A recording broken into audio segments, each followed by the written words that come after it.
मुझे जो पहला एज अ मेन लीड मिला वो मिला बालाजी की तरफ से, प्यार का बंधन। एक्टर बनना चाहते हैं, सिंगर बनना चाहते हैं, डांसर बनना चाहते हैं, they should use this platform. सिर्फ टीवी करना चाहते हैं तो आपको एग्जैक्ट थिएटर ज़्यादा थिएटर करने की ज़रूरत नहीं है। टीवी या फिल्म करना चाहते हैं, फिल्मों में काम करना है, टीवी सीरियल में काम करना है, तो आपको कैमरा एक्टिंग आनी चाहिए। फ़ोन घुमा रहा है, हाँ अरे यार वो जाकिदा से बात हुई क्या, जाकिदा को भी ये रोल है, ये और करना वो करना।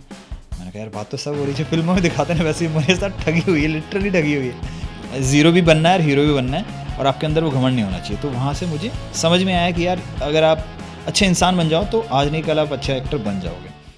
नमस्कार, welcome to the Rahil Batija show. कैसे हैं आप लोग दोस्तों? आज का दिन मेरे लिए कुछ खास है। आज गणेश चतुर्थी है और आज मैं पहला एपिसोड लॉन्च कर रहा हूं। और आज के जो हमारे गेस्ट हैं वो हैं करण शर्मा। ये लास्ट 15 ईयर से फिल्म इंडस्ट्री में काम कर रहे हैं। इन्होंने काफ़ी सारे डेली सोप्स किए हुए हैं, कुछ एड फिल्म्स की हुई हैं और कुछ वेब सीरीज़ की हुई है। तो आइए इनसे मुलाकात करते हैं और जानते हैं इनकी जर्नी के बारे में, इन्हीं की जुबानी। कैसे हो करण? राहिल भाई, thank you so much for calling me here. मैं बिल्कुल अच्छा हूँ और आपका ये स्टूडियो देख के मेरे को बहुत अच्छा लग रहा है। मज़ा आया इधर आके? मज़ा आया and all the best to you. Thank you यार, थैंक यू। पहले तो मैं ये जानना चाहूँगा कि तुम कहाँ से आए, मतलब कहाँ से बिलोंग करते हो। थोड़ा अपने बारे में कुछ बताना चाहो यार। मैं एक छोटे से गांव देहरादून के एक छोटे से विलेज से बिलोंग करता हूँ, जिसका नाम भी बहुत कम लोगों ने सुना होगा। घमंडपुर नाम है। एंड तू घमंडी तो लगता नहीं। घमंडी लगता नहीं है मैं। मैं घमंडी बिल्कुल नहीं, लोग भी यही कहते हैं, नाम घमंडपुर है। बट और मैं जब मैं स्कूल डेज़ में था तो मुझे थोड़ा बहुत सिंगिंग विंगिंग का शौक़ था। और जैसे मैं टूवर्ड्स +2 आया तो मैं थोड़ा बहुत डांस में एंड एक्टिंग में थोड़ा मेरा इंटरेस्ट बढ़ा। And later on I shifted to theatre. तो मैंने नेशनल स्कूल ऑफ ड्रामा के साथ पहले एक्टिंग वर्कशॉप करी। वहाँ पर मेरा बेस बना कि भाई NSD तो इतना बड़ा प्लेटफॉर्म है, वहाँ पर अगर मौका मिल जाए 3 साल बिताने का तो बहुत बड़ी बात है। बट बहुत ही चुनिंदा लोग उसके लिए सेलेक्ट होते हैं। आई गॉट लकी कि मुझे उनकी वर्कशॉप करने का मौका मिला, जो इंटेंस वर्कशॉप होती है। लाइक सुबह 7 बजे से 9 बजे तक आप उनके साथ हैं और 1 महीना सब कुछ आप करते हो। मतलब आप लाइटिंग से लेके, डायरेक्शन से लेके, production, costume designing, set designing, makeup, everything you learn. जो वहाँ 3 साल में सिखाते हैं NSD में, वो हमें 1 महीने में वो कैप्सूल कोर्स है। तो वहाँ मेरा वो बेस बना। और वहाँ पर उनका कहना ये है कि if you are a good human being then you can be a good actor also. Like अगर आप अच्छे इंसान हो तो अच्छा एक्टर बनना बहुत ईजी है।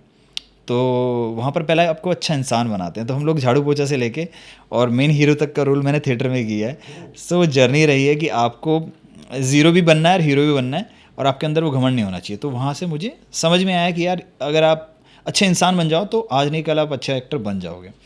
And later on I came to Bangalore. वहाँ पर मैंने 1 साल कन्नड़ थिएटर किया, क्योंकि मुझे हिंदी थिएटर मिल नहीं रहा था वहाँ पर। तो मैंने कन्नड़ सीखी दिल्ली में?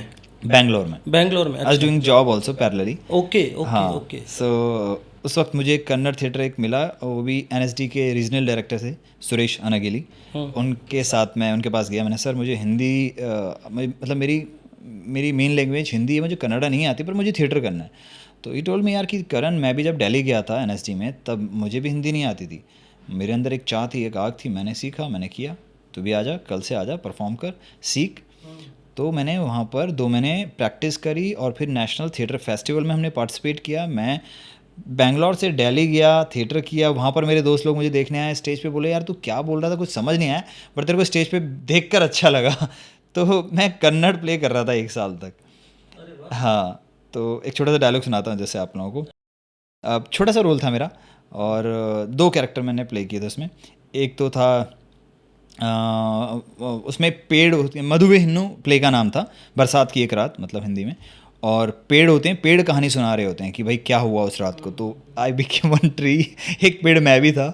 और मैं एक और कैरेक्टर में था जहाँ पर मैं उनका सिपाही, मतलब जो वहाँ का जो जंगल का जो कबीले का राजा होता है, उनका पहला जो चेला होता है उनके साथ साथ चलता था, वो ऐसा कुछ था।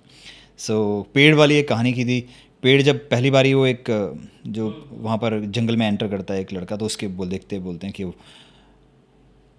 ಈ ಮದುವೆ ಗಂಟಿ ದಂಟಿ नहीं सॉरी ಹಣೆಯಲ್ಲಿ ತಿಲಕ ತೋಳಲ್ಲಿ ಹಾರ ಈ ಮದುವೆ ಗಂಟಿ ದಂಟೆ ಯಾಕಿಷ್ಟಿ ಶೋಕ, ऐसे कुछ था। तो मेरे को छोटी छोटी बिट एंड पीसेस याद है।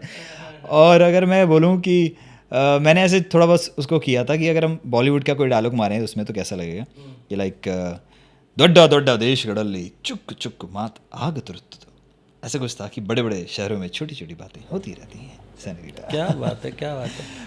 तो यार ये बैंगलोर कहाँ पहुँच गए? दिल्ली में तुमने थिएटर किया एनएसडी से, फिर दिल्ली में तुमने कहीं ट्राई नहीं किया? क्योंकि दिल्ली में भी तो बहुत सारी इंडस्ट्री है, काफ़ी सारा काम होता है दिल्ली में भी। हो क्या रहा था कि आप जैसे आप थिएटर करते हो तो किसी के भी घर वाले अलाउड नहीं करते कि भाई आप थिएटर करो, क्योंकि पता नहीं है फैमिली बैकग्राउंड में कोई एक्टर नहीं है, आप एक्टर बनने चले। और हर किसी को लगता है कि यार acting is a very difficult field, है ना, क्योंकि हीरो लगना और हीरो बनना इज़ अ डिफरेंट थिंग। आपको लग सकते हो आप हीरो हो, बट व्हेन यू परफॉर्म, क्या आप वो परफॉर्म कर पा रहे हो? तो हमारे घर वालों को भी ऐसा था यार कहाँ जॉब वॉब कर, यार ये काम करने की उम्र है में, कहाँ ये तुम थिएटर वेटर कर रहे हो? तो मैं जॉब के लिए शिफ्टेड टू बैंगलोर, मैंने जॉब किया कुछ टाइम वहाँ पर। तो पैरेलली में जो मुझे टाइम मिलता था उसमें थिएटर करता था, डांस ट्रेनिंग करता था। और मैंने 1 साल कन्नड़ थिएटर किया, फिर 1 साल इंग्लिश थिएटर किया। बहुत बड़ी बात। वहाँ पर उसके बाद वहीं से मुझे पहला ब्रेक मिला, जो मैंने पहला ऐड किया था भारत मैट्रिमोनियल के लिए, एक ऐड किया था। हाँ। और उसमें जो मेन हीरो था उसका दोस्त बना था, और वो 5 रीजनल लैंग्वेज में हमने शूट की थी। तो मेरा पहला एक्सपीरियंस ही बहुत अच्छा रहा। And the main guy Pavan Shankar ji, अच्छा, is very well known actor. तो he was the one who help me when I came to Mumbai. I asked him कि सर मैं मुंबई आना चाहता हूँ, हीरो बनना चाहता हूँ, और अगर मैं मुंबई आया तो क्या प्लीज़ मुझे हेल्प कर देंगे? मुझे कुछ नहीं पता मुंबई के बारे में, ABCD भी नहीं पता, तो कहाँ मिलना है, किसके पास जाना है? तो उन्होंने नंबर दिया अपना, बोला ठीक है करण जब भी आओ मुझे कॉल करना। एंड लकीली मैं 5-6 महीने बाद मुंबई आने का प्लान बना मेरा, एंड आई कॉल्ड हिम। तो इनिशियली 1-2 दिन बात नहीं हो पाई, उन्होंने बोला ठीक है मिलते हैं। तो 3-4 दिन बाद मुलाकात हुई, एंड वो जिम जा रहे थे, बोला करण टाइम नहीं मिला, जिम जा रहा हूँ मैं, इसी वक्त आ सकता है? मैंने ठीक मैं आ रहा हूँ। तो उन्होंने एक बुक निकाली, उसमें से बहुत सारे नंबर्स थे, बोला ये कोऑर्डिनेटर्स के नंबर हैं, इनको आप कांटेक्ट करो, इनको अपने पिक्चर्स भेजो, इनसे पर्सनली मिलो, ये सही है ये सही नहीं है, ऐसे करके पूरी डिटेल बताई कि इससे मिलना ही ऐसा ही ऐसा है। एंड आई आस्क्ड हिम कि थैंक यू सो मच, और कहीं अगर ज़रूरत पड़ी आपका नाम ले लूँ क्या, बोल दूँ कि आपसे नंबर मिला? हाँ बोल दे, कोई दिक्कत नहीं। और मैंने उनसे एक सवाल भी पूछा कि मैंने कहा सर अच्छा कितने टाइम में काम मिल जाएगा? तो बोला बेटा ये इसकी कोई गारंटी नहीं है, मिलने को 2 महीने में मिल सकता है, 2 साल भी लग सकते हैं, और all depends upon your hard work and luck, both things.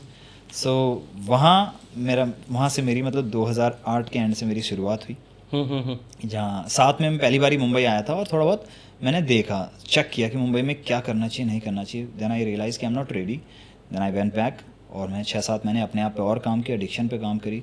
मैं ठहरा गढ़वाली, हिंदी भी ढंग से नहीं बोल पाता था, स का पता ही नहीं था, उच्चारण का कुछ ABCD भी नहीं मालूम था।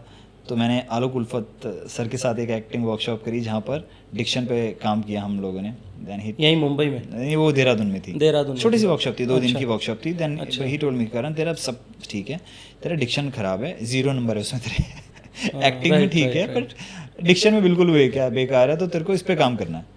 एंड फिर मैं उस पर काम किया, and gradually in 2008 somewhere finally I came Mumbai. और मैंने कहा अब मैं 2 महीने दूंगा। घर वालों को मैंने परमिशन ली कि घर वाले प्लीज़ गिव मी 2 मंथ्स, अगर मैं 2 महीने में कुछ नहीं कर पाया तो फिर मैं वापस आ जाऊंगा और मैं जॉब वॉब कर लूँगा। घर से परमिशन नहीं थी मेरे ख्याल से? परमिशन नहीं थी, मतलब परमिशन नहीं थी, they were against it. Middle class family like? Middle class family, एक फौजी का बेटा कहाँ एक्टिंग में जा रहा है, मेरी 5 बहनें हैं। ओह हाँ, क्या बात कर रहे हैं? हाँ, तो आई हैव लाइबिलिटीज आल्सो।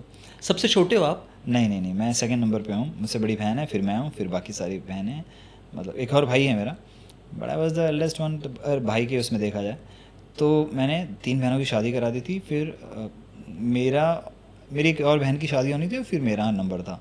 मैंने कहा यार अभी एक और बहन की शादी करा दी, मैंने कहा अब मेरा नंबर है, मैं उसे डिले करना चाह रहा हूँ, मुझे टाइम दे दो यार, अब शादी नहीं करनी मुझे काम करना है। ये जो मेरा चैलेंज है उसे लेना है।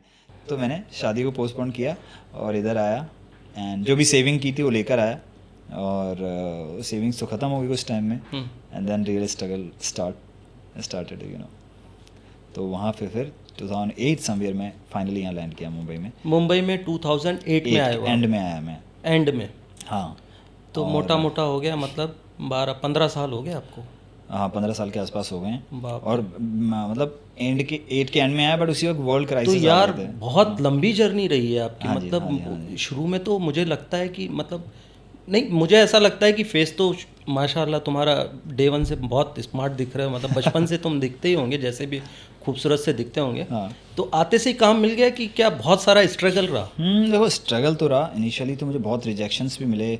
दे यूज्ड टू टेल कि यार कि no no you don't fit. तो मुझे लगता था यार क्या चाहिए इन्हें। तो कई बार तो ऐसा लगता था कि यार इनको, और लड़के एक से एक मुंबई में, मैं कहाँ से बिल्कुल नई जगह सिटी से आया हूँ। आप भले ही वहाँ पर आप बहुत अच्छे दिखते होंगे, मगर यहाँ पर आपसे 10 गुना हैंडसम लड़के हैं, पर्सनैलिटी 10 गुना अच्छी है उनकी। पर जब मुझे ऑडिशंस पे मौका मिलने लगा, मैंने किसी तरह से अपने आप को समझा कि अच्छा यहाँ पर आपको वेल प्रिपेयर होके जाना है। मतलब आपको अगर हीरो चाहिए तो एंट्री में अगर गेट के सामने उनको दिखना चाहिए हीरो। ऐसा नहीं कि पहले पसीना आ रहा है, ये हो रहा है, वो हो रहा है, सर डू आई फिट, मैं अंदर जाके ठीक कर लूँगा, मैं हीरो दिखता हूँ मैं ऐसा नहीं चाहिए। सो वो चीज़ मुझे रियलाइज़ हुई और मैंने चेंजेस लाए अपने अपने ड्रेसिंग सेंस में, अपने लुक पे। एंड देन जब भी मैं जाता था ऑडिशन पे ना, फाइनली ऐसे कि do I fit, and they से कि हाँ लग तो सही रहा, ओके कम इन। और एक बार अंदर चले गए तो वहाँ फिर मेरे हाथ में चीज़ें थी, क्योंकि उससे पहले मेरे हाथ में कुछ नहीं था। और एक बार अंदर गया तो फिर मैं पूरा परफॉर्म करता था, पूरी जान लगा देता था। And luckily with in 2 months I started getting work. और मैंने पहला अपना, अगर डेली सोप में कहा जाए तो एक ZTV पे अलादीन आता था एक शो। अच्छा। तो उसमें मुझे एक 4 दिन का काम मिला। अच्छा। 4 दिन में मेन नेगेटिव था, वो स्टोरी वाइज चल रहा था। अरहान नाम था कैरेक्टर का। हाँ। और वो बहुत अच्छा, प्रोडक्शन हाउस को मेरा काम बहुत पसंद आया। एंड लोगों ने रिकॉग्नाइज किया, अरे हाँ एक कोई लड़का है। तो घर वालों को लगा कि हाँ कर सकता है। घर वालों को मैंने बोला देखो मैंने किया ना अभी, बट दे सेट किया 4 दिन में तो कुछ नहीं होगा तेरा, तो इससे क्या होगा, पूरी ज़िंदगी क्या चले। मैंने कहा अभी छोटा सा मौका तो मिला है, मतलब मैं कर सकता हूँ। If I am getting work small also, तो मतलब मुझ में है कैपेसिटी। राइट। तो आप मुझे टाइम दीजिए and I will prove it. And फिर 1-2 ऐड किए मैंने, और एक बहुत ही पॉपुलर ऐड हुआ 7up का। वो बहुत ही वायरल हुआ एंड सिनेमा हॉल्स में भी उसके मतलब ऐड आने लगे। एंड उसके बाद फिर मैंने पहला शो जो किया था वो ज्योति शो था, स्फीयर ओरिजिन का। ज्योति के बाद मुझे जो पहला एज अ मेन लीड मिला वो मिला बालाजी की तरफ से, प्यार का बंधन। अच्छा। हाँ। अच्छा। तो वहाँ पर कृतिका कामरा, लावनी त्रिपाठी, महेश शेट्टी, मी, 4 भाई बहनों की कहानी थी। और वो अच्छा रहा, रिस्पांस बहुत अच्छा रहा। और फिर मैंने बैक टू बैक बालाजी के 2-3 शोज़ किए। एंड उसके बाद तो अच्छा काम, उसके बाद नेवर लुकिंग बैक, टेलीविज़न में एटलीस्ट। और ऐड भी लकीली उस टाइम पीरियड में मैंने काफ़ी सारे ऐड किए, नोकिया के 7up। तो ये जो 2008 में आप आए, राइट? हाँ 8 के तो एंड में। 2 महीने के बाद आपके पास जब काम आया, हाँ तो बट फिर मुझे उसके बाद रुकना नहीं पड़ा? हाँ उसके बाद में ऐड आने शुरू हो गए, एड्स आने शुरू हो गए। बट मेरे को प्रॉपर जो डेली सोप वाला जो काम मिला वो मेरे को मिला 2009 में समवेयर, जून जुलाई के आसपास। तो मैंने 6-7 महीने ही स्ट्रगल किया, क्योंकि मैंने थिएटर डेज में 4-5 साल का एक्सपीरियंस लेकर आया था। होता है ना कि 4-5 साल मैंने थिएटर किया था। सो एक्टिंग पार्ट मेरा ठीक था, मुझे इतना पता था कि एक्टिंग मुझे स्टेज पे खड़ा कर दो मैं कर दूंगा। बस वो समझना ये था कि उनको चाहिए क्या और क्या मेरी रिक्वायरमेंट है, तो मुझे वैसा बनना है। मुझे समझ आया कि जैसा इनको चाहिए वैसा आपको बनना पड़ेगा। If you are there then, तो उनको कैरेक्टर चाहिए, आपका फेस मैच करता है, पर्सनैलिटी मैच करती है, देन यू आर डन। तो जो बैंगलोर में तुमने जो पहला ऐड किया था वो 2007 में किया था। उसके बाद आप चले गए उसके बाद मैं दिल्ली नहीं मुंबई, बैंगलोर में ही था मैं। बैंगलोर में अपना जॉब वगैरह जॉब कर रहा था, मैं जॉब ही कर रहा था। फिर देन आप देहरादून निकल गए? नहीं बैंगलोर में ही जॉब ही करता रहा, थिएटर करता रहा। वहीं से मैं वहाँ से फिर मुंबई आया? ओके फाइनली वहीं से मुंबई आया, जॉब छोड़ी। एंड उसके बाद यहाँ की जर्नी शुरू हुई। तो 7-8 महीना मेरे अगर कहूँगा तो स्ट्रगल जर्नी मेरी इतनी हार्ड मुझे नहीं लगती है, क्योंकि 5-6 महीने स्ट्रगल करना कोई बड़ी बात नहीं है। हाँ उससे पहले जो मैं आता था स्ट्रगल है, क्योंकि ट्रेन के धक्के खाना, बस के धक्के खाना, आपको महालक्ष्मी जाना अंधेरी से। और मैं रहता था कुर्ला, आपका क्या बोलते हैं, आपका कुर्ला से भी आगे वासी नाका। तो वासी नाका से पहले बस से आओ कुर्ला, कुर्ला से आओ दादर, दादर से ट्रेन पकड़ के आओ अंधेरी, अंधेरी से बस पकड़ के आओ ये इधर 4 बंगलो। तो ये जो जर्नी थी, बिकॉज मेरा यहाँ पर कोई नहीं था तो मैं बहुत दूर से आता था, तो ट्रैवल में ही पूरा दिन लग जाता था। और उसी से मतलब मेन स्ट्रगल वही था कि यहाँ पर रहने का कोई ठिकाना नहीं था। वो सब मैं समझा। और जब मैं फाइनली आया तो फिर मैंने 4 बंगलो के एरिया में ही अपना एकोमोडेशन लिया। 2 दोस्तों के साथ हम रहने लगे। छोटा सा एक रूम था, उसमें 4 लोग रहते थे, किसी तरह से हम काम चलाते थे। और वो अच्छा किया मैंने कि नज़दीक आ गया। और फिर मेरे को टाइम मिलने लगा, अपने आप पे भी काम किया। एंड देन जो इनिशियल जो स्ट्रगल था कि बहुत बस के धक्के खाना, ट्रेन के धक्के खाना, वो मैंने कम किया। मैंने कहा यार तो यार मतलब पैसे वैसे का सपोर्ट फैमिली से रहा वैसा, मतलब कुछ रहा कि, या फिर जो आपने बैंगलोर में सेविंग की, जो भी कमाया उससे आपने फिर काम चलाया, वैसा कुछ किया? पैसे, हाँ, बेंगलोर में जो मैंने सेविंग की थी उसी से मैंने काम चलाया। एंड पैसे तो ख़त्म हो गए 2-4 महीने बाद ही ख़त्म हो गए। इनिशियली में समझ नहीं आया कि इतने पैसे कहाँ चले गए। 1,00,000-1,50,000 की सेविंग हुई थी उस वक्त। 1,00,000-1,50,000 बहुत होता है, लाख रुपए थे शायद उस टाइम पे बहुत थे लाख रुपए। पर वो लाख रुपए 5-6 महीने के अंदर ख़त्म हो गए। तो और काम था नहीं ऐसा कुछ, जो ऐड मिलते थे बहुत ही कम पैसे मिलते थे। तो मैंने तो ऐसे दिन भी काटे हैं जहाँ पर 20 ही रुपये हैं, उस 20 रुपये में मैं आपको पूरा दिन काटना है। और मेरी एक फ्रेंड है कल्पना, कुकी हम बोलते हैं उसका, तो उसको मैं फ़ोन करता था, कुकी यार मेरे को ना 100 रुपये भेज दे मेरे अकाउंट में, यार मेरे पास पैसे नहीं हैं 100 रुपये भेज दे बस। मुझे पता था मैं 100 रुपये से आज 20 रुपये का खाना वाना खा लूँगा पूरे दिन में, और अगले दिन 2-3 दिन का मेरा काम चला लूँगा। तो ऐसे करके मैंने वो इनिशियल जो स्ट्रगल डेज हैं उसमें काटे हैं। बिकॉज पैसे की किल्लत तो होती है यहाँ पर, जब तक काम नहीं मिला, और काम मिलेगा भी तो पेमेंट कब मिलेगी वो पता नहीं है। तो 1 साल जो शुरुआत का था वो थोड़ा टफ रहा है, हाँ डिफ़िकल्ट रहा है, क्योंकि आपके पैसे हो जाते हैं ख़त्म, घर वालों से ले नहीं सकते, दोस्तों पे कितना मांगोगे भी। तो मैं थोड़ा थोड़ा मांगता था, यार 100 रुपये दे दे, 200 रुपये दे दे। मैंने कहा ज़्यादा मांगूंगा तो ज़्यादा खर्च हो और जाएगा। शक्ल से तो तुम अमीर लग रहे हो, शक्ल से अमीर लग रहा हूँ डे 1 से जैसे मैं लगता हूँ। तुम तो 1.5 लाख लेके आए, मैं तो 2,500 रुपये लेके आया था मुंबई। अच्छा, तो राइट शक्ल तो लोगों को लगता है यार वाओ ही कम्स फ्रॉम कोई मदद भी नहीं करता होगा। मदद भी नहीं करता, नहीं मदद कर देते, पर मैं मांगने का दिल नहीं करता ना यार, सबसे नहीं मांग सकते ना। अब मेरे दोस्त लोगों ने, काफ़ी लोगों ने, क्या होता है ना इनिशियल डेज में आप कुछ पहले से लेके आ रखे होते हो, कुछ यहाँ करते तो, और यहाँ पर आके मैं लूटा भी हूँ ऐसे फिल्मों के चक्कर में कि यार होता है ना कि एक फ्रॉड इंसान मिल गया मुझे, उसने कहा पिक्चर बना रहे हैं, मिथुन दा हैं इसमें, ये हैं वो हैं, देख मेन हीरो तो नहीं दे सकता तेरे को, ये इसका दोस्त है और बहुत अच्छा करेक्टर। मुझे भी लगा जेन्युइन है भाई, मेन हीरो कैसे दे सकते हैं, मैं नया नया हूँ।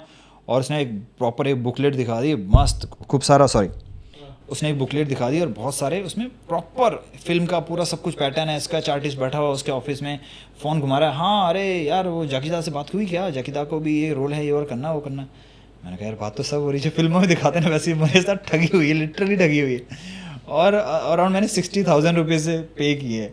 क्या बात कर हाँ, पहले उसने मुझसे 20,000 रुपये मांगे, करण यार तुझे पता है पिक्चर ऐसे बनती नहीं, बैंक से ना वो लोन क्लियर करवाना पड़ता है, तुम्हारा हो गया है तो एक काम कर मुझे 20,000 दे देगा, मेरे को बस वहाँ पर ना जब ऑफिस में जाते हैं तो उनको थोड़ा बहुत देना पड़ता है ऐसा ऐसा। मैंने कहा चलो ठीक है, तो उसको पता था जॉब वॉब कर रहा है, मैंने कहा अब रोल दे रहा है तो मुझे लगा चलो ठीक है। फिर 1-2 बार मुझे अपने घर ले गया, टेंशन मत ले, अब कर रहे हैं भाई, कहीं पिक्चर बन रही है ठीक है ना। तो मुझे लगा जस्टिफाइड है यार, अपना घर वार भी दिखा रहा है, सब कुछ दिखा रहा है, तो ऐसा फ्रॉड तो होगा नहीं। फिर अच्छा, घर पे भी लेके आ? घर पे भी लेकर गया, लोखंड वाला में घर था उसका। लोखंड वाला? हाँ, अब बाद में पता लगा उसका नहीं था, उसकी बहन का था कुछ वो। अरे बाप रे। तो वो तो ऐसे दिखा रहा कि उसका घर है हैं? और आई थिंक नाम भी उसका कुछ अजीब सा, नदीम खान कुछ करके, नाम भी असली था या फर्जी था भगवान जाने। उसके बाद 20,000 दिए, फिर और 20,000 दिए, फिर उसने एक दिन फिर और फ़ोन किया, यार करण ऐसा काम फंस गया है, बस अगले मतलब 24 तारीख को पेमेंट आनी है, बस इसको यहाँ पर क्लियर करना पड़ेगा, तो तेरे को मेरी हेल्प करनी पड़ेगी, भले ही तुम इससे दुगना ले लियो, मैं दे दूँगा तेरे को, क्योंकि यार अपना अमाउंट आना 15 लाख का, ठीक है ना, तेरा कितना है, 20 पहले देना है, तो मेरे को 25 और दे दे, उसके बाद ये तेरे में मिला के तेरे को कितना होगा, मैं 20,000 एक्स्ट्रा दे दूँगा। मुझे लगा यार चलो मेरे पहले के भी आ जाएगा, ये भी 25,000 और दे। ऐसे करते करते 2-3 बारी चूना लगा, 60,000 पूरे हो गए, मैं थक गया। मैंने कहा यार ये तो बेवकूफ़ बना रहा है, और मुझे समझ आ गया ठगी हो रही है भाई। फिर मैंने हाथ जोड़ लिया, मैंने नहीं करना, मैं नहीं बनना हीरो, नहीं करनी पिक्चर। तो ये मेरा जो शुरू इनिशियल डेज में जब 2007 में मैं आया था, तब ये ठगी हो गई थी। मैंने आई रियलाइज़ कि भाई तू ठगा गया बहुत बुरी तरह, अब निकल ले, अब मेहनत कर, ऐसे नहीं होते काम। फिर 2008 में आया, तब मैंने प्रॉपर सिर्फ काम पे फोकस किया, नो शॉर्टकट, नो पैसा देना किसी को, ऐसा किया फिर बाद में। तो कितने डेली सोप कर लिया अभी तक, मतलब कितने शोज में काम कर लिया अभी तक आपने? अब तक अगर कैलकुलेट करें तो I think more than 10 shows I have done. और 4-5 शोज़ एज ए लीड किए हैं, बाकी पहले लीड किए हैं।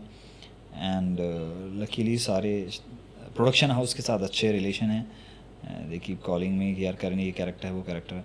और मैं क्या होता है, मतलब काम तो मैं डेली कर सकता हूँ, बट मैं खुद को और चैलेंजेस देता रहता हूँ, क्योंकि एज एन एक्टर मुझे एक्सप्लोर करना है।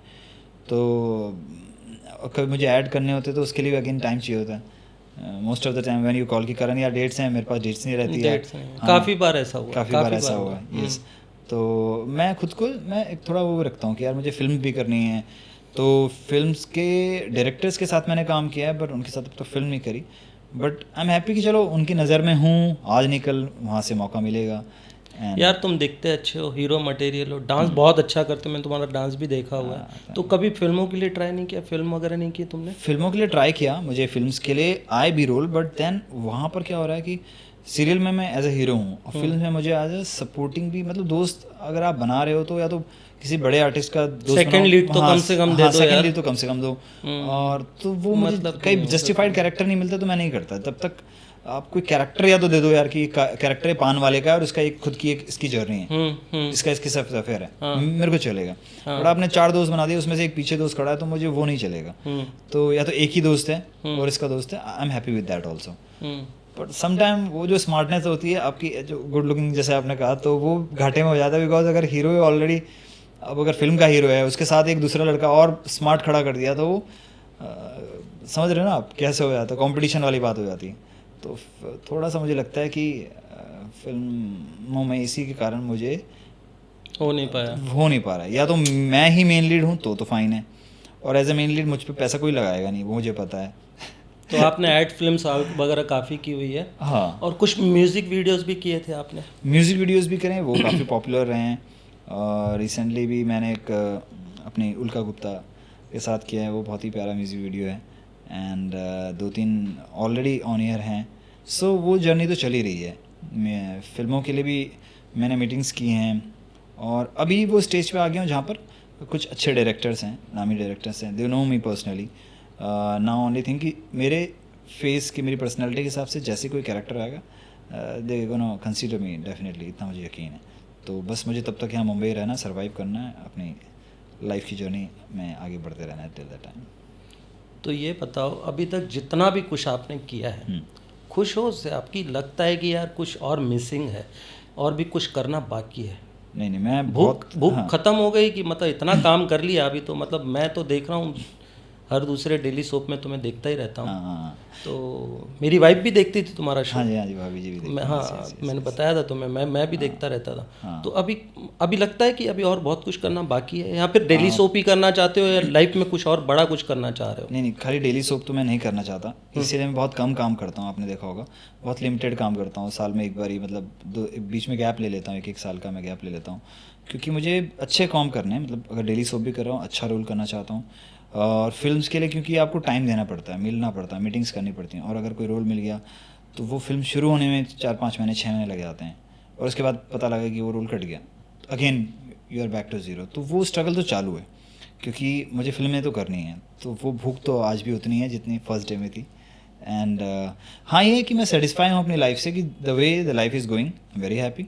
जर्नीज़, अगर आपका पाथ सही है, जर्नी सही जा रही है, तो डेस्टिनेशन की टेंशन नहीं है मेरे हिसाब से। अगर आपकी जर्नी सही जा रही है, आपको पता है आपका जो रोड मैप है वो करेक्ट है, तो आपको पता है आज नहीं कल आप वहाँ डेस्टिनेशन में पहुँच जाओगे। तो मेरे लिए वो इम्पॉर्टेंट है, द जर्नी इज़ इम्पॉर्टेंट। सो जिस रास्ते पे मैं चल रहा हूँ मैं खुश हूँ, और मैं एक्साइटेड हूँ कि मुझे वहाँ पहुँचना है, तो दैट इज़ देयर।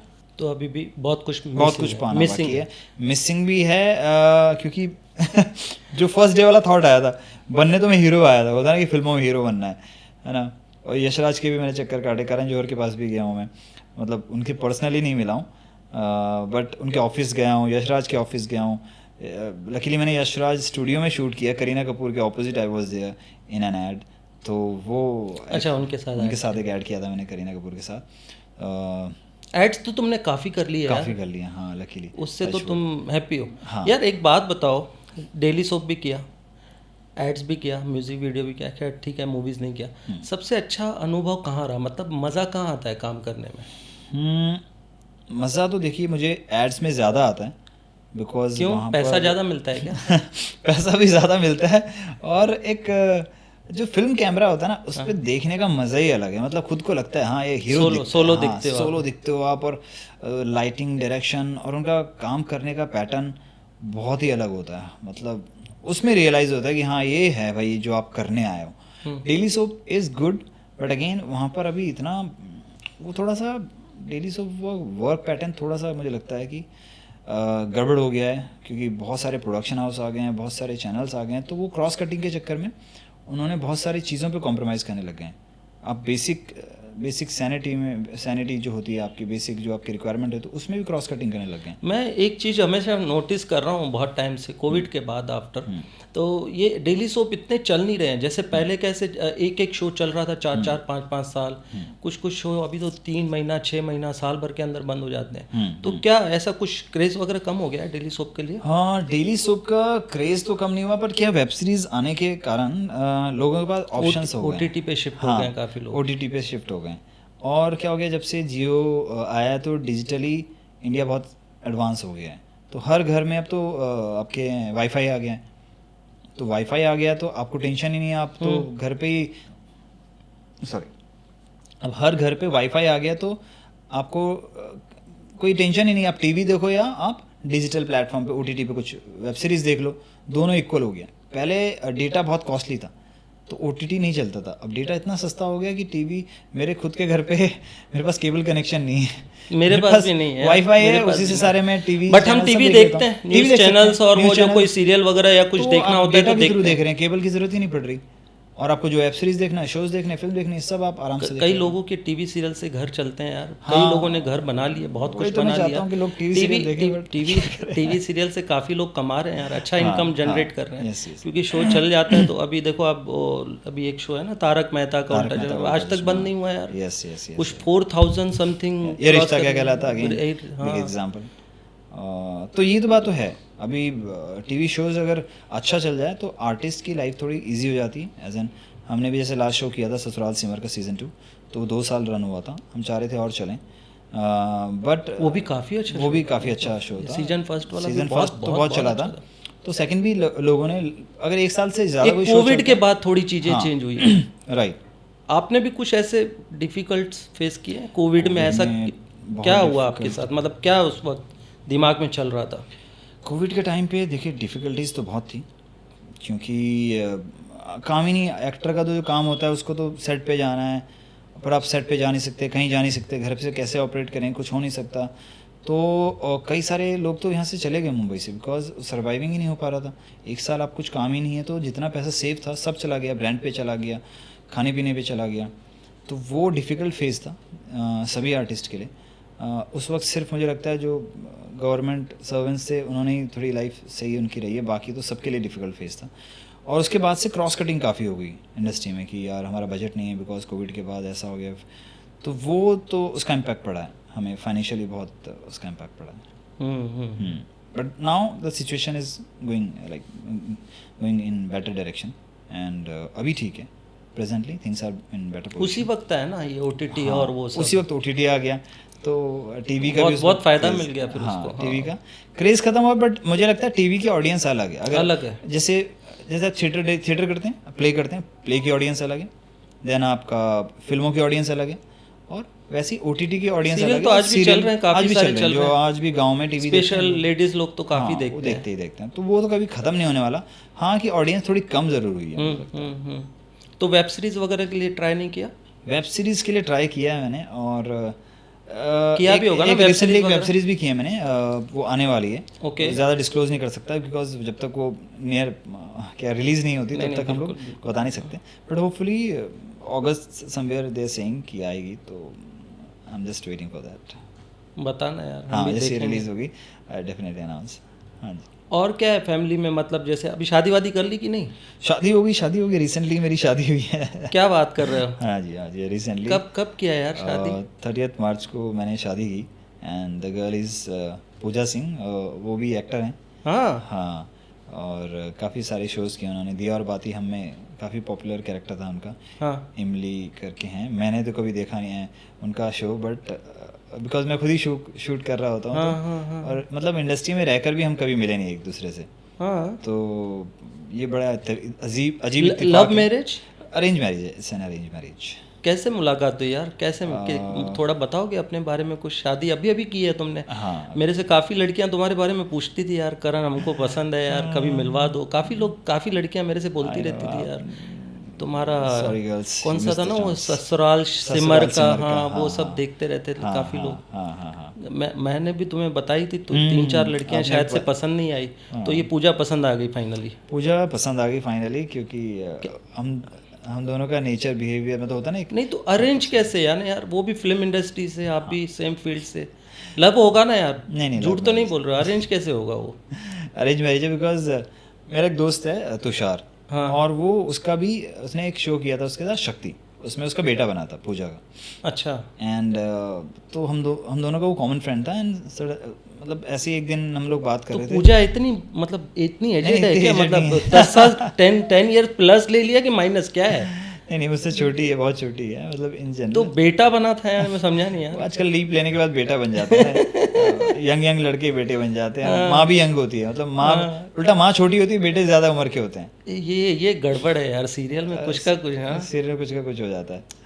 सास भी कभी बहू थी नहीं, हाँ तो उसमें हिला के रख दिया ना पूरे जगत को, हमारे हाँ पूरी इंडिया को हिला दिया ना, सबकी एज यस यस सिनारियो चेंज कर दिए। यस। हाँ, फिर क्या हुआ? तो वही है, मतलब तुषार से ऐसी एक दिन कैजुअली बात हो रही थी, तो ऐसी बातचीत चली, तो तुषार ने मुझे बोला यार कि करण तू शादी के लिए लड़की देख रहा था। मैंने कहा हाँ यार देख तो रहा हूँ, काफ़ी टाइम से ढूंढ रहा हूँ।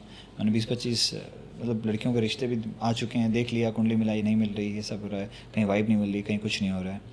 तो बोला यार मेरी एक फ्रेंड है पूजा, यहीं रहती है जिस हम सोसाइटी में रहता है। मैंने कहा अच्छा इसी बिल्डिंग में? बोला हाँ। और मैं रिसेंटली शिफ्ट हुआ था मीरा रोड, और उस सोसाइटी में मैं उस टावर में आई थिंक 5-6 महीने पहले ही शिफ्ट हुआ था। और मुझे ये था कि यार यहाँ पर कौन कौन आर्टिस्ट रहते हैं, एक बार मिल लूँ। तो ऐसी बात शुरू हुई थी। एंड देन ही सेड कि यार इसी उसमें रहती है, तेरे ही बिल्डिंग में रहती है। तो मैंने कहा भाई कौन है, दिखा जरा, शक्ल दिखा दे, मतलब ऐसे बहुत ही एटीट्यूड में मैंने बोला हाँ अच्छा ओके ओके ओके ओके कौन है दिखा जरा। देखा मैंने, हाँ ठीक है ठीक है ठीक है, हाँ मैंने कहा कभी होगा तो मिलाना, बात करते हैं, देखते हैं, ऐसे होता है। क्योंकि मैंने कहा यार जब तक जानते नहीं आप किसी को तो क्या ही रिएक्शन दो। हाँ ठीक है, हाँ ठीक है, तो पूछ कर फ्री है तो आ जाओ, चाय कॉफ़ी पीते हैं बैठ के। तो उसने फ़ोन लगाया, उसने फ़ोन ही नहीं उठाया उस दिन। मैंने कहा अरे यार चलो, चल ठीक है। मैंने कहा आज तो बात हो नहीं पाई, तो मैंने बोला यार मैं देखता हूँ, जल्दी से आती नहीं, नीचे आती नहीं वो, है ना, वो मम्मी के साथ ही रहती है, बहुत ज़्यादा घूमना फिरना है नहीं उसका। तो मैंने कहा ठीक है। तो एक दिन उसका फ़ोन आया कि भाई वो आ रही है पूजा, मिलने आ रही है कॉफ़ी पे, तो आजा नीचे। मैंने कहा कहाँ पर आ रही है? बोला नीचे बरिस्ता है उस पर, चल आजा। वहाँ पहुँचने मतलब वहाँ गए तो उसका दोबारा फ़ोन आया, भाई वो बंद है, हम बाहर जा रहे हैं, बाहर आ जा। मैंने कहा अच्छा ठीक है मैं आता हूँ। और पूजा को इस बात का कोई भनक नहीं है, उसको कुछ पता नहीं कि यहाँ क्या हो रहा है। तो मैं और मेरी बहन गए, और हम लोग ऐसे ही मिले कैजुअली। एंड कि तो पूजा लाइक हाय करण। मैंने कहा मेरे को जानती है, मतलब होता है ना कि और हमारे सारे फ्रेंड्स कॉमन फ्रेंड्स हैं, होता है ना कि पूजा मेरे बहुत सारे कॉमन फ्रेंड्स हैं। अच्छा। बट हम ही कभी नहीं मिले बस। तो वो मुझे जानती है कि हाँ ये करण है, इसने अभी शो कर रहा है, तो ऐसे करके है ना। तो बोला हाँ ये करण हाउ आर यू। मैंने कहा I am good how are you. तो अच्छे से मतलब बहुत वार्मली उसने वेलकम किया, बात की। तो मुझे लगा यार अच्छी, मतलब होता है ना कि फालतू का एटीट्यूड नहीं है, और ऐसा होता है ना कि मैं लड़की हूँ या जैसा भी है XYZ, काम भी उसने काफ़ी किया है। तो बहुत देर बात करी, आधे घंटा 1 घंटा हो गया। फिर शिवानी मेरी छोटी बहन, वो भी साथ में थी, बोलती थी यार ठीक लग रही, भाभी कंफर्म करो। मैंने कहा इसको तो पता है लगने दे, कहाँ से कंफर्म करे, ऐसी ख्याली फुलाव मत बना, रुक जा। तो फिर उस दिन नॉर्मली बात आग लगी हुई थी शादी करने के अंदर। शादी मैंने कहा अच्छी लड़की ढूंढनी, बस शादी करना टेंशन नहीं है, टेंशन है कि लड़की सही होनी। और इधर लड़कियां मर रही हैं तुम्हारे ऊपर, है डेली सोप देख देख के कि भाई इसका नंबर मिल जाए, इससे मिल लूं। लेकिन लड़की यार एक से एक मिल जाती तुम्हें। ठीक है पूजा तो अच्छी है, मैं मिला हूँ उनसे, बहुत अच्छी दिखती है। हाँ फिर आगे क्या हुआ? तो बस ऐसे ही उस दिन ऐसा हुआ। फिर 1-2 बारी हम और मिले, और फिर देन हम पूछा कि भाई क्या, मतलब उसकी भी लाइफ की जर्नी थी। तो मैंने पूछा, फिर she was also looking for a guy. तो हमने कहा यार instead of going here and there website पे ढूंढना, ये ढूंढना, ऐप पे ढूंढना, हम लोग खुद अपनी जुड़वा के देख लेते हैं एक बारी। लाइक हाँ कूल, देख लो। मैंने कहा अच्छा ठीक है। मेरे मतलब मुझे अच्छा लगा फ्रैंक नेचर, मतलब फालतू का वो नहीं कि अरे यार अच्छा ऐसा है वैसा है, हाँ चलो चेक कर लोगी। मैंने कहा ठीक है चेक करते हैं। तो हमने कुंडली मिलाई, हमारी कुंडली अच्छी मिलने लगी। मैंने कहा यार कुंडली तो मिल रही है, कितने गुण मिले मेरे भाई? 27-28 गुण मिल गए हमारे। 27-28 हाँ, मिल गए। तो मेरे 32 मिले हुए हैं। 32 नहीं मिलनी चाहिए वैसे। मेरे झगड़े होते हैं आज भी, बताओ। बहुत ज़्यादा 36 होता है ना, 36 होते हैं हाँ। हाँ तो मेरे 32 मिले हैं ज़्यादा भाई। गुण मिलने में टेंशन है, हाँ क्योंकि दोनों की सोच एक जैसी हो जाएगी ना, हाँ। तो मैग्नेट की तरह हो जाएगा ना बहुत ज़्यादा। तो मम्मी डैडी को कैसे राजी किया? मतलब उसकी मम्मी डैडी तो वो तो जा ही रहे थे कि यार बच्चा शादी करे, शादी इसको ढंग की लड़की मिले। तो फिर उसका वही था, मम्मी डैडी तो चाह ही रहे थे कि शादी के लिए अच्छी लड़की मिल जाए। एंड जब मैं पूजा से मिला तो मुझे ठीक लगी, फिर मैंने उससे बात करी, उससे उसका भी मेरा अच्छा नेचर अच्छा लगा। एंड फिर हमने कहा यार वाइब, एक कुंडली मैच हो रही है बट एक वाइब चेक करते हैं। हाँ फिर अगर वाइब, तो हमने टाइम दिया थोड़ा एक दूसरे से, पर उसके 10 दिन बाद ही मेरा शूट आ गया। मैं उड़ारियाँ के लिए शूट कर रहा था, चंडीगढ़ चला गया, तो ज़्यादा मौका नहीं मिला। और फ़ोन पे बात हुई, अच्छा हुआ मैं दूर गया, सो दैट कि आपको नज़दीक रहते तो मे बी शायद मैकेनिकल हो जाता। दूर रहे, फ़ोन पे बात किया, एक दूसरे को समझा, जो जैसा था। मैं ज़रा भी ऐसा होता ना कि यार नज़दीक रहते तो ज़बरदस्ती आप मिलोगे जानने के लिए, यहाँ पर मौका नहीं है, उस टाइम के बीच में आप बात कर रहे हो, तो बहुत ही नेचुरली इट फ्लोड, मतलब होता ना कि बिल्कुल सब कुछ नेचुरली हो रहा था। और जब वापस आया तो 2 महीने हो गए थे, तो इनकी तरफ से भी नहीं, इनकी मम्मी को भी लगा कि बेटा इतने दिन से बात हो रही है, तो तब तक मैंने पेरेंट्स से मिलवा दिया था। एंड मैं चंडीगढ़ में था, तो उस टाइम पीरियड पे 10-15 दिन इस पूजा ने पापा का ख्याल रखा। कोई था ही नहीं, ना शिवानी थी, ना कोई भी नहीं था घर पे। She was the only one taking care of him. किसका ख्याल रखा? पापा का, मेरे पापा का। आपके मम्मी पापा? ओनली पापा वॉज अच्छा, हियर। ओके, वो ओके, किडनी पेशेंट है, तो 5-6 महीने के लिए यहीं पर आते हैं, उनका ओके, ट्रीटमेंट चलता ओके, है। ओके, हाँ, ओके। तो वहाँ सर्दी भी होती है देहरादून में, तो सर्दियों में वो यहाँ आ जाते हैं। एंड तो उस टाइम में उन्होंने उनका ध्यान रखा, तो मुझे लगा अगर यार ये लड़की मेरे पापा का ऐसे ध्यान रख सकती है जस्ट लाइक मी, तो मतलब इसमें है सहन शक्ति है और ये कर लेगी हैंडल। कि मुझे ये टेंशन है कि माँ बाप बूढ़े हो रहे हैं, उस टाइम पीरियड पे कोई लड़की अगर उनका ख्याल रख पाए, अगर मैं तो रखूँगा ही, अगर मेरी लाइफ पार्टनर उनका ख्याल रख पाए तो वो बहुत अच्छा होगा। क्योंकि अगर मैं काम कर रहा हूँ, कोई उनके साथ नहीं है, तो मुझे चाहिए कि मेरे हिसाब से, मतलब होता है ना कि यार मैं जितना टेक केयर करता हूँ अपनी फैमिली का, वो भी उतना करें। एंड शी डिड दैट, तो मुझे अच्छा लगा। मुझे लगा ठीक है, मेरी तरफ से गुड था, पापा को भी अच्छी लगी। एंड फाइनली उनके पेरेंट्स ने कहा बेटा कि अब हो, अगर सही लग रहा है तो सीधे शादी करो, मंगनी वंगनी का टेंशन मत लो, क्योंकि टाइम से चीज़ें हो जाएं। और within 3 months we got married, and बहुत अच्छे धूमधाम से हुई, सबका आशीर्वाद मिला। और now we are happily married. Yeah बहुत बढ़िया।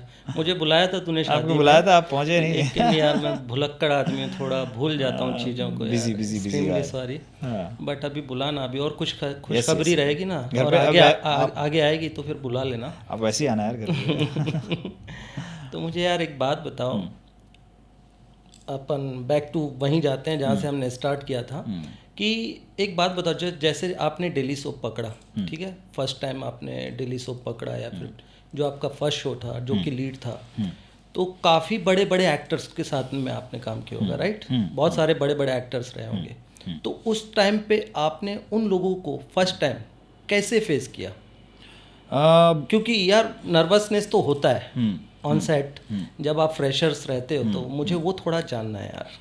मुझे लगता है जब मैं फ्रेशर था, मैं बहुत ज़्यादा कॉन्फिडेंट था। कुछ कहते हैं ओवर ही कॉन्फिडेंट होता है, ओवर तो नहीं था, पर मैं, पता नहीं अब किसी को और भी लग सकता है, पर मैं बहुत कॉन्फिडेंट था। क्योंकि मुझे कोई डर नहीं था किसी से, जानता ही नहीं किसी को, तो मुझे डरना किस बात का, है ना। अगर नहीं मिला तो मेरे पास जॉब तो मैं कर ही रहा हूँ, खोने के लिए कुछ नहीं था। क्योंकि आज मैं थोड़ा सोच समझ के बात करता हूँ किसी से, पर उस वक्त नॉर्मल जैसे हो आप। जैसे मैंने रोनित दा के साथ काम किया बंधनी में, तो he was a big shot. उनके साथ तो बॉडी गार्ड बैंक बंदूक लेके घूमते थे। रोनित रॉय इतना बड़ा एक्टर हैं, तो उनके साथ जब मैंने काम किया तो मैं बहुत ही कंफर्टेबल था। और वो बड़े आर्टिस्ट की खासियत क्या होती है, वो खुद ही बहुत अच्छे से बिहेव करते हैं। तो मुझे लगा यार ये इतने अच्छे से बिहेव कर रहे हैं, तो मुझे डरने वाली क्या बात है। तो ऐसा कुछ होता नहीं है। हाँ, अगर काफ़ी जो कमर्स आते हैं, काफ़ी जो नए फेसेस आते हैं, काफ़ी कॉन्शियस रहते हैं, डर लगता है उनको कि यार हमारे साथ बड़े एक्टर्स किस तरह से ट्रीटमेंट करेंगे, ये मुझे तो खैर पता ही है सारी चीज़ें। हाँ जी, मैं ऑडियंस को आपके थ्रू बताना चाह रहा हूँ। तो क्या होता है, किस तरह से उन लोगों को आप फेस करते हो? देखिए, डर तो लगता है कि यार इतने बड़े आर्टिस्ट हैं और कुछ उन्होंने बोल दिया तो आप कितना भी बोल लो, उनकी बात का वैल्यू ज़्यादा रहेगा, है ना। भले ही आप सही हो, अगर एक बारी उन्होंने बोल दिया कि गलत है तो गलत है भाई, कुछ नहीं कर सकते। पर अगर आपको अपना क्राफ्ट आता है, लकीली टचवुड, मैं जो 4-5 साल थिएटर किए मैंने, उससे मैं इतना कॉन्फिडेंट हो गया था कि यार मुझे मेरा काम आता है, मुझे टेंशन नहीं है। मैं अपनी लाइंस प्रॉपर करके जाता था, एंड 1 टेक आर्टिस्ट था, बिल्कुल जो भी कर दिया। आज भले मैं 10 टेक रीटेक करता हूँ, पर उस वक्त 1 टेक आर्टिस्ट था। आज क्योंकि मुझे पता लग गया कि यार रीटेक ले सकते हैं, बेटर कर सकता हूँ, इससे और बेटर कर सकता हूँ। तब मेरा टारगेट होता था एक बारी में बस प्रॉपर लाइन बोल दो बस, अच्छा हुआ बुरा हुआ डायरेक्टर के ऊपर छोड़ देता हूँ।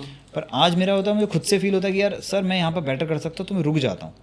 कई बार मेरा को आर्टिस्ट बोलता है, अरे करण रुकी हुई, सही तो जा रहा था। नहीं नहीं, मैंने कहा लाइन तो सही जा रही थी, पर फील मेरा अंदर से कनेक्ट टूट रहा था। तो वो मुझे फील हो रहा है और वो ऑडियंस को भी फील हो जाएगा, वो मैं नहीं चाहता। राइट। तो मैं रोक देता हूँ। और आजकल डिजिटल हो गया तो हार्डली 1 मिनट एक्स्ट्रा लगेगा, बट 1 मिनट में अगर आपकी परफॉर्मेंस 10 गुना ज़्यादा अच्छी हो सकती है, you should stop and give that retake. तो इस चीज़ का मैं प्रेजेंट टाइम में फ़ायदा उठाता हूँ। बट जब आप नए नए आते हैं तो आपको उस वक्त क्या होता है कि सब लोग यही देखते हैं कि कितना टेक ले रहा है, कितना मतलब होता है ना, सबकी नज़र आप पे रहती है, डायरेक्टर की भी, आर्टिस्ट की भी, प्रोडक्शन हाउस की भी। कम से कम 25-30 लोग वहाँ पर देख रहे होते हैं कि यार अगर वो रीटेक ले रहा, अरे यार ये कैसा है, कितना रीटेक ले रहा। आज मेरे को कोई कुछ नहीं बोलता, कोई उस नज़र से भी नहीं देखता, पर शुरुआत में देखते थे। मैं प्यार का बंधन जब कर रहा था तो एक नाइट सीन था, उस वक्त मुझे याद है, मैं कृतिका कामरा एंड विवेन अपने विवान, क्या नाम है, विवियान भट्टी ना है, वो भी कुछ है अपने, भट्टाचार्य। नहीं दूसरा। हाँ, ओके जो भी है। हाँ, बताओ फिर क्या हुआ। जब मैं प्यार का बंधन कर रहा था तो जब मैं प्यार का बंधन कर रहा था तो उस वक्त मतलब हमारे 2 आर्टिस्ट थे, चलो नाम नहीं बताऊंगा, ठीक है। एंड उन लोगों ने, तुम्हारे आगे सीनियर थे ना? वो मेरे बड़े सीनियर थे, दोनों ही वही सीनियर जान थे, रहा हूँ। दोनों ने अच्छा काम किया था। और मेरा सीन था उनके साथ, रात के 1 बज चुके थे, अच्छा। काफ़ी लेट नाइट शूट चल रहा था और वो जल्दी एक्सटेंड हो गया था बिकॉज टेलीकास्ट इश्यू था। तो मेरा सीन के बाद उनका सीन होना था, मेरे एक कट के बाद उनका सीन होना था। तो जो हीरोइन थी उनके अगेंस्ट में बोलती है मुझसे कि यार कि करण नहीं, हीरोइन नहीं बोला, हीरोइन वाज माय फ्रेंड। तो हीरो था जो, ही आस्क्ड मी यार करण कितने टेक में हो जाएगा तेरा? मैंने कहा भाई 1 टेक में हो जाएगा। 1 टेक में कर लेगा? मैंने कहा हाँ हो जाएगा ना, बस मैं गया रहा करके आगे फटाफट।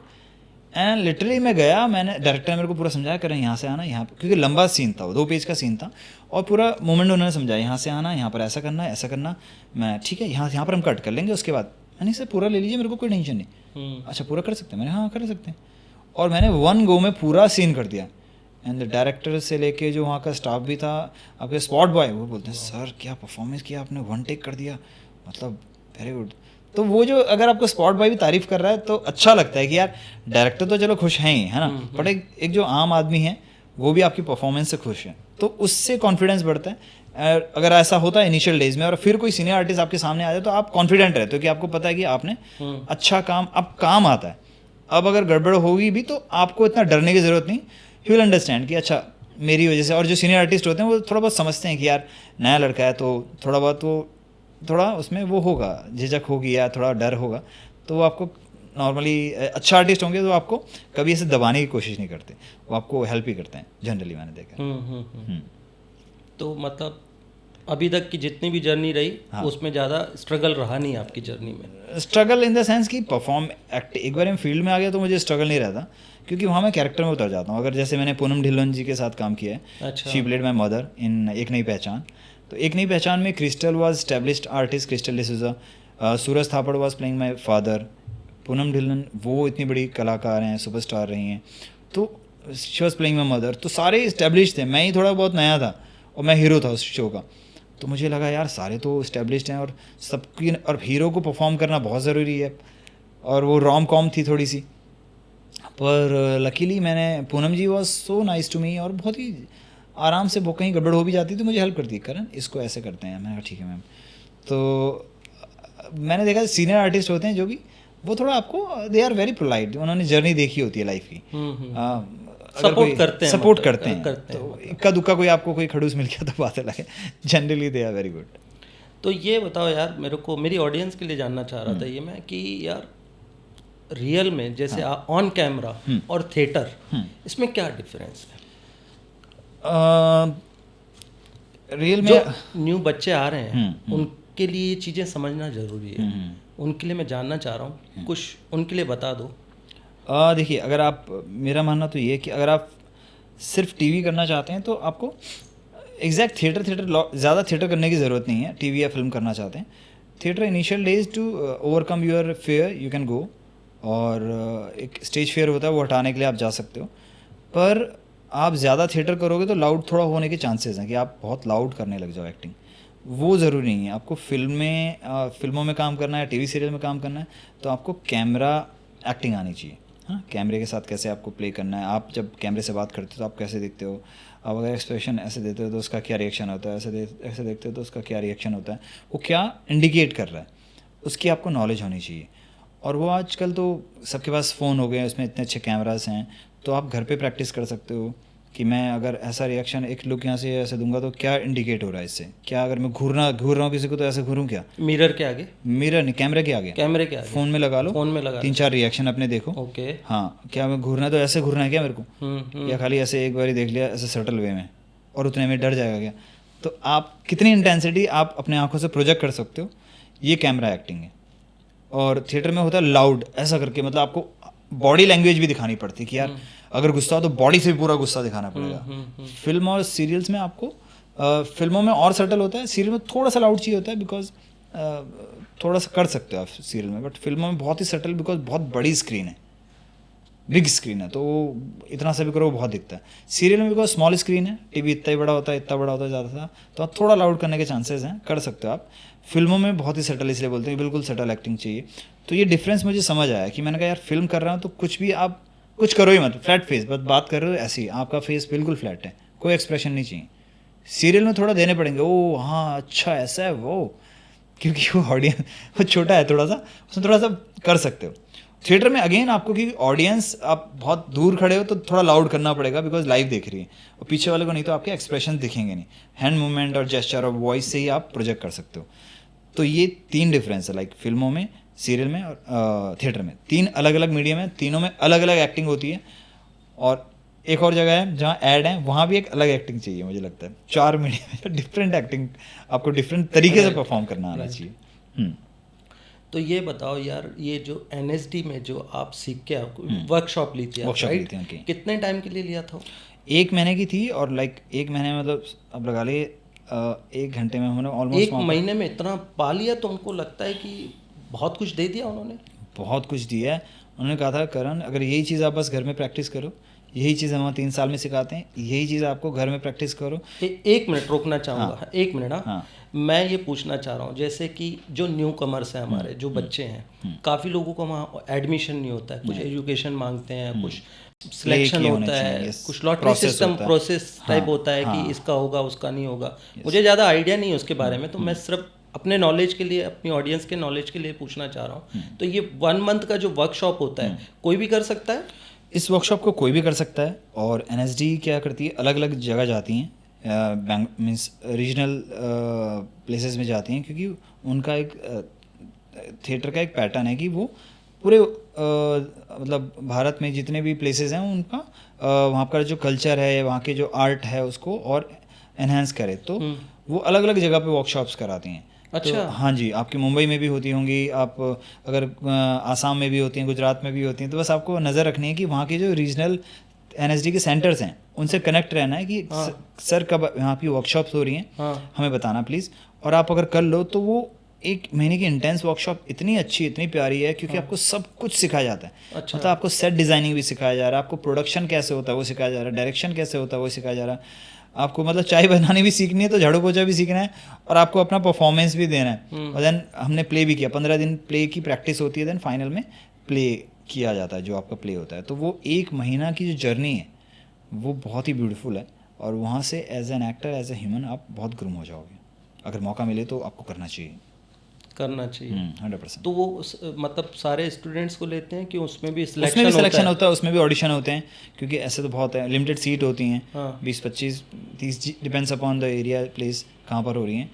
तो जहाँ आपने वर्कशॉप की वहाँ पे कितने स्टूडेंट्स, वहाँ पर कितने लोग थे वहाँ पे? वहाँ पर एक्चुअली 40 के आसपास आए थे, 40, and I was lucky one, जो टॉप 20-25 का ही सिलेक्शन हुआ था, बाकी को उन्होंने नहीं ले पाए थे, वो सीट्स ही इतनी थी। तो वो भी वो देखते हैं कि क्या एग्जैक्टली वो क्या देखते हैं पता नहीं, पर आपका वो चेक करते हैं कि हाँ इसमें काबिलियत है और जज्बा है या नहीं है थिएटर के लिए या एक्टिंग के लिए।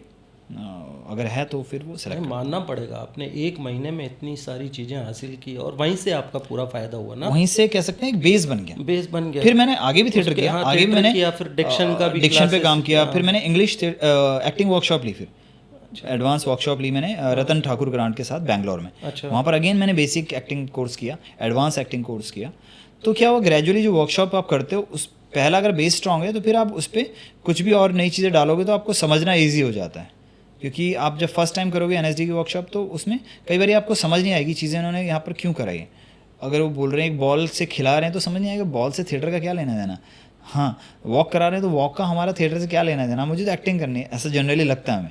बट हर चीज़ का लेना देना है वो आपको ग्रेजुअली समझ आता है, और वही एनएसडी कराता है कि आपके अंदर वो एक्टर को भर देगा। आपको मैकेनिकल नहीं करना है, you just feel it and you are there, feel it and you are there.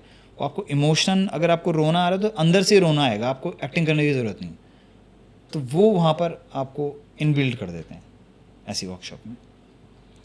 तो कभी ऐसा भी टाइम रहा होगा आपकी लाइफ में कि जब आपके पास काम नहीं होता, जैसे कोविड तो रहा ही एक सबकी लाइफ में रहा, तो जब आपके पास काम नहीं हो रहा होता है, फ्री होते हो पूरा दिन, मतलब आज काम नहीं है, कभी ऐसा दिन आते हैं, तो उस वक्त क्या दिमाग में चल रहा होता है और क्या कर रहे होते हो उस वक्त? देखिए, इनिशियल डेज में तो अलग तरीके से मैं बिज़ी रहता था। मैं डांस क्लासेस जाता था, और जब मैं फ्री रहता था और कुछ ना कुछ सीखता रहता था एज एन एक्टर, अपने आप पे काम करता था। Then because as an actor आपको बहुत सारे अपने आप पे काम करने होते हैं। तो जिम जाना हो गया, फिर आप घर पे बैठे हैं तो कोई डायलॉग की रिहर्सल होगी, घर पे बैठे हैं तो कोई डायलॉग का रिहर्सल हो गया, कुछ कर लिया, एंड कोई अच्छी फिल्म देख ली। ये सब छोटी छोटी चीज़ें हैं जो अब कर पाता हूँ, जो पहले मैं नहीं कर पाता। पहले मैं सिर्फ थिएटर करता था, डांस ट्रेनिंग करता था, वर्कशॉप करता था, एक्टिंग सीखने वाले प्रोसेस में ज़्यादा फोकस था। अब मैं एक्टिंग अंडरस्टैंडिंग वाले प्रोसेस में ज़्यादा फोकस करता हूँ कि अब मेरे को पता है अच्छा मेरे को एक्टिंग आती है, बट इसको और रिफाइन कैसे करूँ।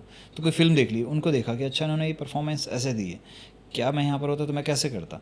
अब उस फेज़ में हूँ मैं, तो अभी थोड़ा सा फेज़ चेंज है। मतलब फिल्मों से भी काफ़ी कुछ सीखने को लिए मिलता है? 100% मिलता है आपको, फिल्मों से काफ़ी कुछ सीखने को मिलता है। बुक्स पढ़ लेता हूँ, थोड़ा सा मैं क्या कह सकते हैं, अब स्पिरिचुअल हूँ तो थोड़ा सा मेडिटेशन कर लेता हूँ, स्पिरिचुअल जर्नी भी मैं जीना चाहता हूँ, तो मैं उस तरफ भी थोड़ा सा ध्यान देता हूँ, इंक्लाइन हो जाता हूँ, पूजा पाठ कर लेता हूँ। तो अच्छा दिन को मैनेज करता हूँ कि मैं कैसे अपना अपार्ट फ्रॉम वर्क लाइफ को भी जीना ज़रूरी है, तो थोड़ा दोस्तों के साथ टाइम बिता लेता हूँ, तो ताकि दोनों चीज़ बैलेंस हुए। क्योंकि इनिशियल डेज़ में शुरुआत के 2-4 साल सिर्फ काम काम काम काम ही किया है, उसके अलावा कुछ नहीं किया है। यारी दोस्ती भी शुरुआत में मेरी नहीं थी, मैंने बहुत सारे दोस्तों को मिस कर दिया। बाद में मुझे लगता है कि यार ये भी, इसको मैं जानता हूँ, इसके साथ भी काम किया, ये भी सब, और बहुत अच्छे रिलेशन रहे, पर आज वो मेरे दोस्त नहीं हैं। तो मुझे लगता है मैंने क्या मिस किया, मैंने क्यों, वो मेरे दोस्त क्यों नहीं हैं? क्योंकि मैंने दोस्ती पे फोकस नहीं किया, मैंने सिर्फ काम पे ही फोकस किया। और मुझे लगता है कि लॉन्ग टर्म में जब लाइफ आप जीते हो तो आपको लगता है नहीं यार, अच्छे दोस्त होने भी बहुत ज़रूरी हैं। क्योंकि आप बन बहुत कुछ जाओ, पर आपके पास 2-4 दोस्त ना हो उस खुशी को शेयर करने के लिए, तो थोड़ा मिसिंग लगेगा। तो आज अगर देखा है तो मैं काम के साथ अपनी दोस्तों को भी टाइम देता हूँ, फैमिली को टाइम देता हूँ, खुद को टाइम देता हूँ। तो अब उस फेज़ में हूँ। तो फैमिली वाले हो गए यार, अब तो फैमिली को टाइम देना ही पड़ेगा। फिटनेस के लिए क्या करते हो? फिटनेस के लिए देखिए, नॉर्मल थोड़ा सा जिम चला जाता हूँ, खाने पीने पे थोड़ा ज़्यादा ध्यान देता हूँ, डाइट का थोड़ा सा, कि मैं ट्राई करता हूँ कि मैं घर का ही खाना खाऊँ, बाहर का खाना अवॉइड करूँ। बाहर का स्पेशली ऑयल, बिकॉज हमें नहीं पता होता कौन सा ऑयल यूज़ कर रहे हैं, घर पे हमें पता कौन सा ऑयल यूज़ कर रहे हैं। थोड़ा ज़्यादा भी खा लिया। कुकिंग कर लेते हो घर में? कुकिंग कर लेता हूँ, I am very good cook by the way. दाल चावल सब्जी रोटी जो भी है मैं सब अच्छे से बना लेता हूँ, सब बना लेते तो वाइफ बड़ी खुश रहती है, उसको टेंशन नहीं, भूखा नहीं रहेगा मेरा हस्बैंड। बाहर से खाना वाना बहुत कम खाता? बाहर से खाना बहुत कम खाता हूँ, जब बाहर जाता हूँ तभी। मतलब हो गया जैसे मुझे ट्रैवल कर रहा हूँ तो मैं खा लेता हूँ, पर अगर घर पे हूँ तो मुझे ऐसा शौक नहीं है कि यार मैं स्विगी से मंगाऊँ या जोमेटो से मंगाऊँ, किस नहीं मंगाना मुझे घर पे हूँ तो मैं घर का ही खाना पसंद करूँगा। हाँ, बाहर चला गया फैमिली के साथ, चलो आज तो फिर वो बाहर का, फिर आई इन्जॉय, ऐसा रिस्ट्रिक्शन नहीं है। जब मैं बाहर तो बाहर का खाना भी इन्जॉय करता हूँ, पर मेरा प्रायोरिटी रहती है कि यार मैं घर का खाना जितना ज़्यादा खा सकूँ वही अच्छा है। और सैलड इनटेक थोड़ा ज़्यादा करता हूँ ताकि फिट रहूँ, लीन रहूँ, क्योंकि काब्स ज़्यादा हो जाएंगे तो फिर तो वो थोड़ा रेशियो होता है। एज एन एक्टर बहुत कैलकुलेशन करनी पड़ती है। पहले मुझे लगता था कि यार ये क्या कैलकुलेट करके खाते हैं लोग, जब देखता था लोगों को, पर आज मैं उस स्टेज पे मैं भी कैलकुलेट करके खाता हूँ। लाइक अच्छा मैंने सैलड खाया नहीं खाया, ओह सैलड खाना है पहले, उसके बाद ओके खाना इतना ही खाना है, रोटी इतनी खानी है, अच्छा इसमें इतने कार्ब्स होंगे। तो आज पूरा कैलकुलेशन दिमाग में चल रहा होता है, सब दिमाग में कैलकुलेशन चल रहा क्या होता है। बात है। तो ड्रिंक वगैरह करते हो? Sometime when I am with friends, तो पार्टी वार्टी पार्टी वार्टी में सिर्फ ओनली देन। पार्टीज करते हो, डेली जाते हो? पार्टीज मतलब दोस्तों के साथ चला जाता हूँ, मुझे ऐसे पार्टी का शौक नहीं है। शौक नहीं है ना? पर अगर दोस्त लोग जा रहे हैं तो डेफिनेटली मुझे अच्छा लगता है। फिर तो कंपनी के लिए होता है ना कि यार कंपनी ही मैटर करती है, अकेले क्या ही पार्टी कर लोगे आप। मुझे ऐसे क्लबिंग जाने का शौक नहीं है, पर दोस्त लोग जाते हैं तो मुझे अच्छा लगता है, चलो इनके साथ चलते हैं, तो वो जो वाइब होती है आई एंजॉय दैट। करण, एक बात बताओ, कभी लाइफ में रोए हो, कभी डिप्रेस हुए हो?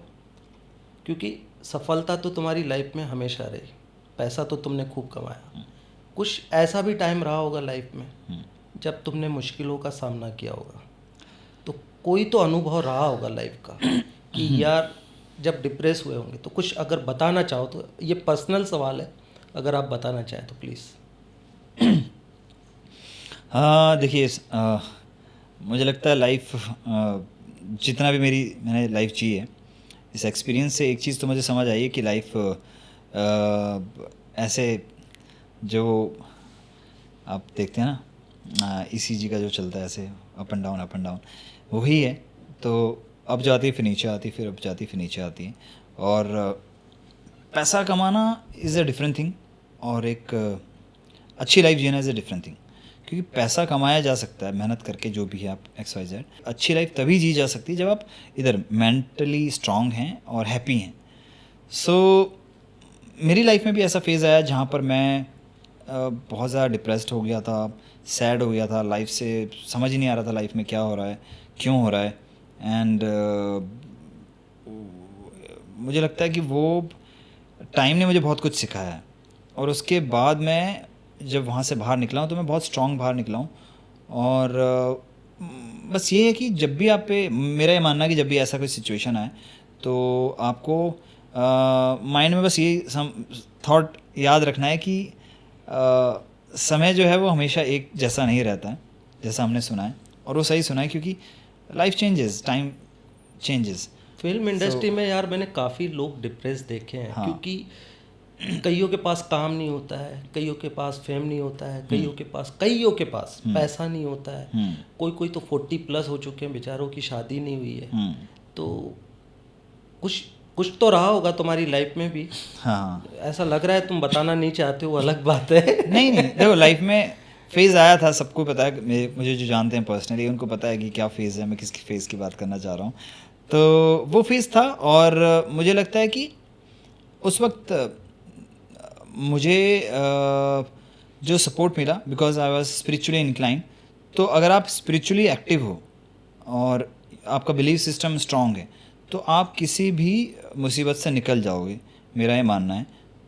सो लाइफ में जिस भी आप पाथ पे हो, चाहे वो एक्टिंग में हो या किसी नॉर्मल लाइफ फील्ड में हो, काम के साथ साथ थोड़ा भगवान से कनेक्शन बना के रखो, क्योंकि इंसान जहाँ पर फेल हो जाता है, भगवान कभी फेल नहीं होते।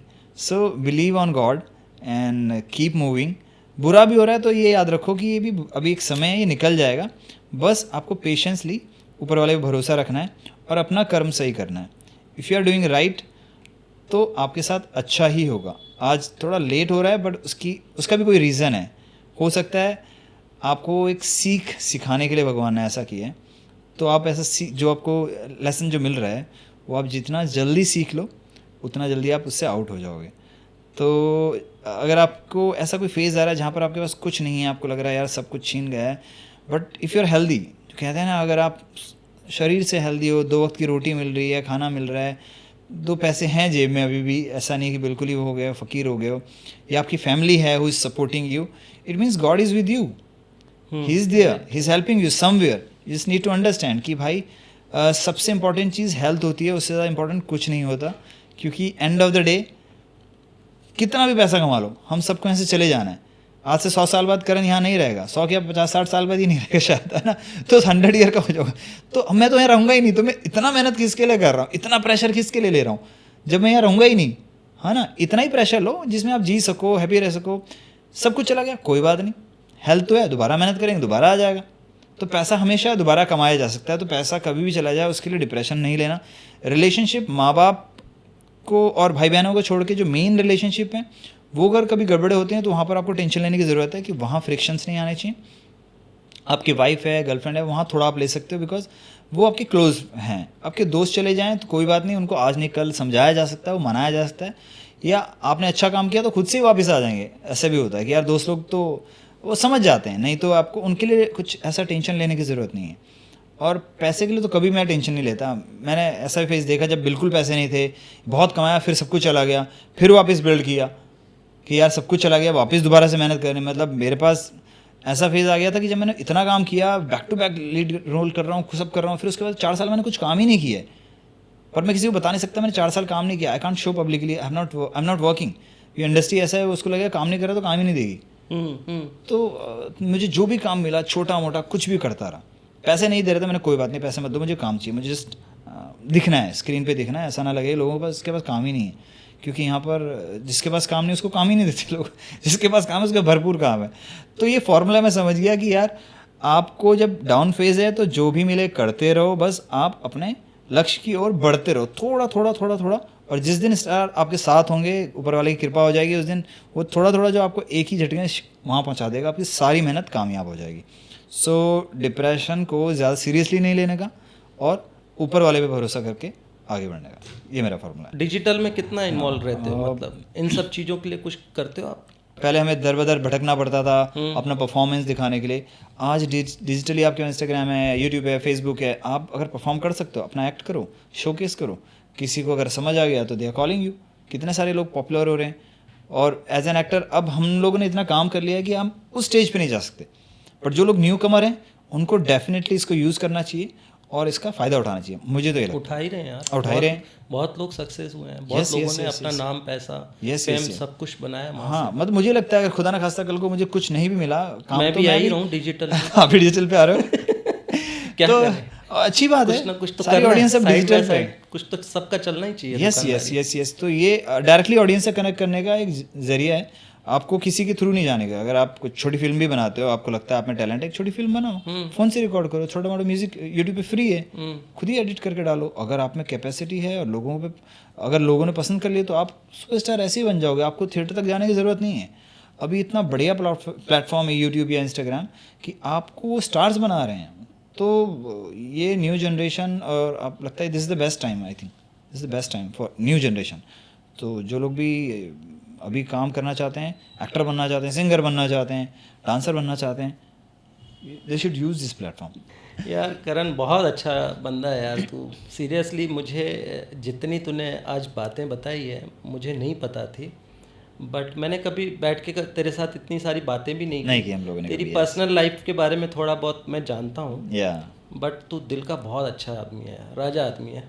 Thank you. और मैं भगवान से प्रे करता हूँ यार तेरे को बहुत तरक्की मिले, बहुत काम करे तू। Thank you so much, thank you so much. मेरा मानना है हमेशा माँ बाप से कनेक्ट रहो, माँ बाप को प्यार करो। और दुनिया में अगर आपका सबसे बड़ा कोई भगवान है तो वो है आपके माँ बाप। और आपने शादी भी कर ली, आपका जीवन आगे और सफल हो, कामयाबी मिले। Thank you. बहुत क्यूट क्यूट बच्चे पैदा हों आपके, अच्छे अच्छे बच्चे हैं आपके जीवन में। बहुत अच्छा लगा यार तेरे से मिलके, मुझे मज़ा आया तेरे से बात करके। और God bless you, thank you so much. मुझे भी बहुत अच्छा लगा राहुल भाई, और आपको बेस्ट विशेज़ इस शो के लिए। मैं चाहूँगा कि जो भी लोग देख रहे हैं प्लीज़ सब्सक्राइब कर लेना चैनल को। और बहुत इंटरेस्टिंग इनके पॉडकास्ट आने वाले हैं बहुत सारे लोगों के साथ। ये जस्ट शुरुआत है। राहुल भाई, all the best. Thank you भाई, थैंक यू।